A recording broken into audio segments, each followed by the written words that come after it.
हमारी संप्रभुता पे कितनी गहरी चोट लगी है कि हमको कोई आदेश करे कि तुम रूस से तेल खरीदोगे कि नहीं खरीदोगे। क्यों? क्योंकि हमने उससे डील कर ली अमेरिका से कि आप जो है रशिया से तेल नहीं खरीदने वाले हैं। उसके बदले में हम उसको टैरिफ तुम कम करो। क्यों भैया हम घाटे में ले रहे हैं? हमको तो ऐसा जो है रास्ता निकालना पड़ेगा ना कहीं न कहीं कि हमारा संबंध जो है, जो अमेरिका भारत-अमेरिका का जो संबंध है वो अलग तरीके से चले और भारत और रूस का जो हमारा व्यापारिक संबंध है वो अलग तरीके से चले। हम किसी देश से इसलिए हम समझौता करने जा रहे हैं कि हमारे दूसरे देश से हमको व्यापार का जो है क प्रतिबंध करना है। हमको दूसरे देश से पेट्रोलियम का आयात करना हम बंद कर दें। ये जो है किसी भी देश की प्रमुखता के लिए बहुत बड़ी चोट है ये, संप्रभुता को लेकर के। हम इतना कमज़ोर नहीं है क्योंकि भारत जो है भारत से दुनिया सिर्फ़ इसलिए हाथ मिलाना चाहती है क्योंकि भारत दुनिया का सबसे बड़ा बाज़ार है।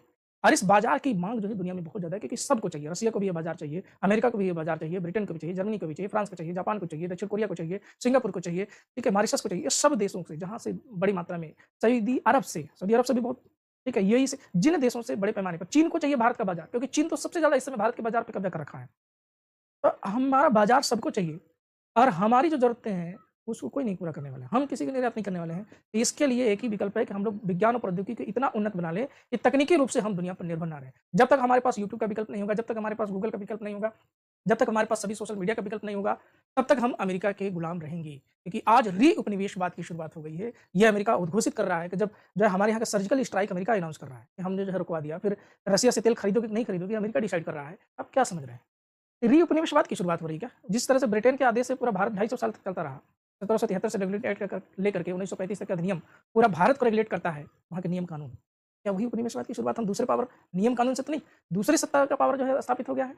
तो विज्ञान और प्रौद्योगिकी में अगर आप पिछड़ोगे, ऐसे ही दुनिया के ये शक्तिशाली देश आपको कमज़ोर आप दुनिया की मजबूत ऐसी अर्थव्यवस्था हो, जिसकी आवश्यकता सबको है, उसके बावजूद भी आपको मजबूर कर दिया जाएगा। तो विज्ञान और प्रौद्योगिकी ही हमारे देश के लिए सबसे बेहतर विकल्प है कि हमको आत्मनिर्भर बनना पड़ेगा इस पर, नहीं तो हमारे पास कोई विकल्प नहीं। हम जब छोटी-छोटी वस्तुओं की ज़रूरतें अपने देश में उत्पादन करके पूरा नहीं कर सकते, उसके लिए हमको चीन पर निर्भर रहना पड़ता है। पूरा चीन हमको खिलौना देता है, पूरा चीन हमको जो है मूर्तियाँ देता है, मूर्तियाँ तक की। भारत जो है पूजा-पाठ करने वाला देश, मूर्तियों की पूजा करने बड़े पैमाने पर होता है हमारे देश में और उसी दिवाली की मूर्तियाँ चीन से बनकर के आती हैं। इस देश पे तमाचा नहीं है तो क्या है?